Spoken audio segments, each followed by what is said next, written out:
அம்மா அப்படின்னு சொல்லிட்டு ஒரு பொண்ணை சொன்னேங்க. அவளுக்கு 22 வயசு, இப்போ ஒரு 30 வயசு இருக்கும். அந்த 30 வயசு பொண்ணை நான் அம்மான்னு ஏன் கூப்பிட்டேன்? அவ என்ன செஞ்சா? அப்படி யாரும் அவ நான் யாருன்னு அவளுக்கு தெரியாது. அவ மொழி வேறு, என் மொழி வேறு. அவள் நிலம் வேறு, என் நிலம் வேறு. அவள் வடநாட்டுக்காரி, நானும் அவளும் ஒரு தாய் நாடு தான். ஆனால் அவள் தேசம், அவள் பிரதேசம் வேறு, என் பிரதேசம் வேறு. அவள் கலாச்சாரம் வேறு, என் கலாச்சாரம் வேறு. அவள் மார்க்கம் வேறு, என் மார்க்கம் வேறு. ஆனாலும் நான் அவளை அம்மா என்று சொன்னேன். எப்படி அவள் என் மனதை பாதித்தாள்? அப்படி என்ன செஞ்சா அவ? எத்தனையோ விஷயங்களை நான் வாசிக்கிறேன். மனதில் தூய்மையோடு அதை நம்புகின்ற நேரத்தில் அதை நான் மற்றவர்களிடத்தில் பகிர்ந்து கொள்கிறேன். ஆத்மார்த்தமாக விஷயங்களை எப்படி நான் உள்வாங்குகிறேனோ அந்த ஆத்மபூர்வமாக அதை நான் வெளிப்படுத்துகிறேன், நான் வெளிப்படுகிறேன். அவளை நான் அம்மா என்று அழைத்தேன். எப்பொழுது தெரியுமா? அவளுக்கு வயசு 22ங்க. அவ பேரு அருமினா சின்ஹா. அவ உத்தரப்பிரதேசத்தை சேர்ந்த ஒரு பெண், 22 வயசு, வாலிபால் பிளேயர். அவ ஒரு நாள் உத்தரப்பிரதேசத்திலிருந்து டெல்லிக்கு போறா. வேலை கிடைச்சிருக்கு அவளுக்கு டெல்லிக்கு. ராத்திரி 1:30 மணி ட்ரெயின்ல 4 ஆண்கள் ஏறுறாங்க. அவ செயின் ஏதோ போட்டிருக்கா. நான் அவளை எங்க தெரியுமா பார்த்தேன்? அவளுடைய வீடியோவை பார்த்தேன். எப்போ தெரியுமா பார்த்தேன்? என்னுடைய பிள்ளைகளுக்கு, கல்லூரி பிள்ளைகளுக்கு நான் ஒரு கேம்ப் நடத்துவேன் NSSல. மன எழுச்சிக்காக, மோட்டிவேஷனுக்காக ஒரு வீடியோ கிளிப்பிங்ஸ் எடுத்து தேடி தேடி அந்த குழந்தைகளுக்கு போட்டு காட்டு. அப்படி ஒரு டாக்குமெண்ட்ரி பிலிம்ல அவ வரா. அம்மான்னு சொன்ன அவளை நான். நீங்க முடிஞ்சா யூடியூப்ல போய் அவளை போட்டு பாருங்க, அவளை போட்டு கேளுங்க.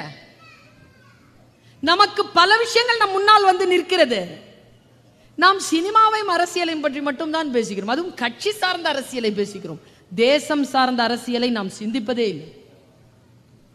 சினிமா பற்றி பேசுகிறோம். சினிமா என்பது நம்முடைய வாழ்க்கையின் கலாச்சாரங்களில் ஒன்று. அது சிறப்பாக இருக்க வேண்டும் என்ற அக்கறையோடு நாம் அதை பார்ப்பதில்லை. கேளிக்கையாக பார்த்து கடந்து போகிறோம். யோசிச்சு பார்க்கிறேன் நான். அந்த பெண் அவ பேட்டி கொடுக்கிறா. என்ன ஆச்சு தெரியுமா? 4 பேர், அவ ஹிந்தியில பேசுறாங்க.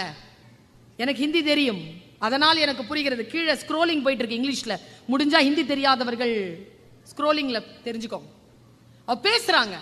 அவ என்ன பண்ணிருக்கா? ட்ரெயின்ல டிராவல் பண்ணிட்டு இருக்கும்போது ராத்திரி 1:30 மணிக்கு 4 பேர் ஏறுறாங்க.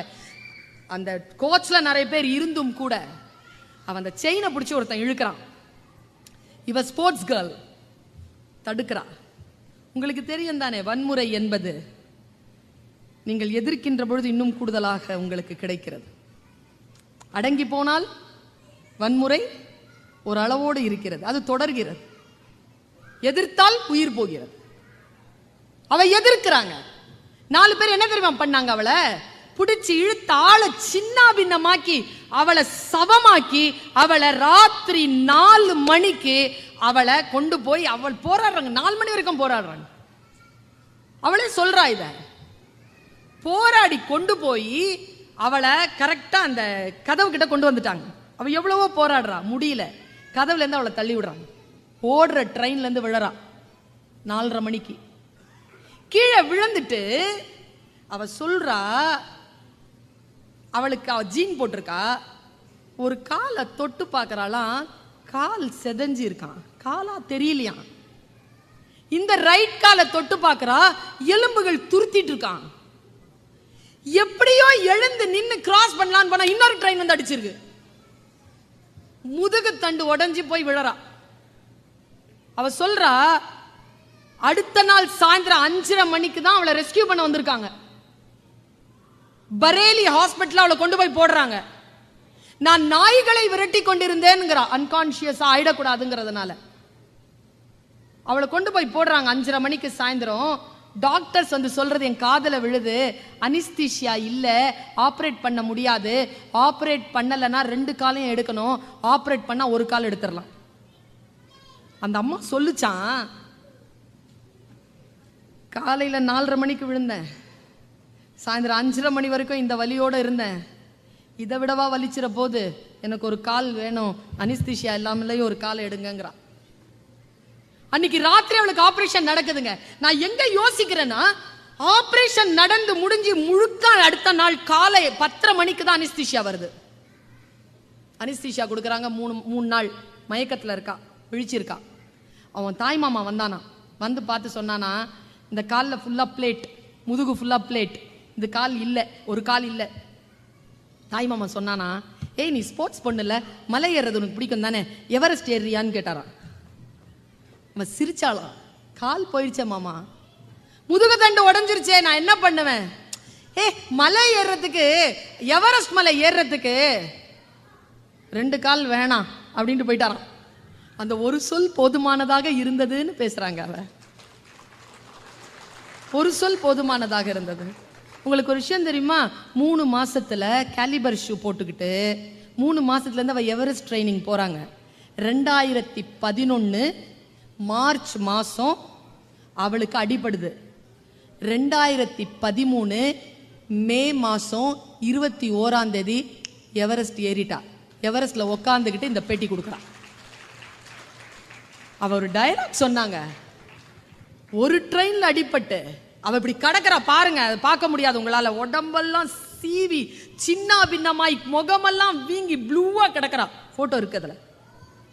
அவ சொல்றா, ஒரு ட்ரெயின்ல அடிபட்டு கீழே விழுந்து இன்னொரு ட்ரெயின்லயும் அடிபட்டு இன்னும் உயிர் போகாம இருக்குன்னா, கடவுளுக்கு என் மூலமாக நான் சாதிக்க வேண்டிய திட்டம் வேறு ஏதோ இருக்கிறது என்பதனை நான் நம்பினேன்னு சொல்றாங்க. சொல்லிட்டு நான் எங்க தெரியுமா அவளை அம்மான்னு கூப்பிட்டேன். இதுக்கெல்லாம் அம்மான்னு நான் கூப்பிட மாட்டேன். ஏன் தெரியுமா? இங்க இருக்கக்கூடிய எல்லா பெண்களும் ஆண்களும் அருமினா சின்ஹா தான். நினைச்சோம்னா எவரெஸ்ட் ஏறிடுவோம். ஏன் நான் ஜித்தா வரல? ஏறிடலாம். எந்த உயரத்திற்கும் யாரும் ஏறலாம். ஆனா நான் அம்மான்னு அவளை அழைச்ச அந்த வினாடியை சொல்லிட்டு நான் நிறைவு செய்யறேன். நாம் எல்லோரும் தயங்குகின்ற ஒரு இடத்துல நம்மள அப்படி விடுதலை பண்ணாங்க. அவ என்ன தெரியுமா? அவ அந்த பேட்டி முழுக்க எவரெஸ்ட் மலையிலேருந்து எடுக்கிறா. காலை அடிச்சு அடிச்சு சொல்றாங்க, இது பிரச்சனையே கிடையாது, இதெல்லாம் ஒரு பிரச்சனையே இல்லை, அடியெல்லாம் ஒரு பிரச்சனையே இல்லை அப்படிங்கிறா.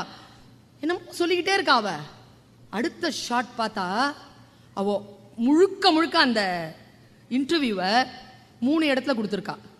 1 எவரெஸ்ட்ல கொடுத்துருக்கா. 2 அவளுடைய ரூம்ல உட்காந்துட்டு அவளுடைய ஸ்டடி டேபிள்ல உட்கார்றா. மற்ற 40 நிமிஷம் அந்த டாக்குமெண்ட்ரி ஃபிலிம்ல அது ஒரு 3 நிமிஷம், உட்காந்து பேசுறது ஒரு 10 நிமிஷம். மீதி இருக்கக்கூடிய அரை மணி நேரம் அவன் எங்க இருந்து தெரியுமா அந்த பேட்டி கொடுத்தா? ரயில்வே ட்ராக்ல இருந்து.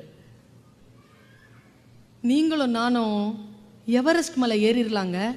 ஆனா எங்கே தோல்வி உற்றோமோ, எங்கே நாம் அடிபட்டோமோ அந்த இடத்தை வந்து சந்திப்பது நம்மால் முடியாதுங்க.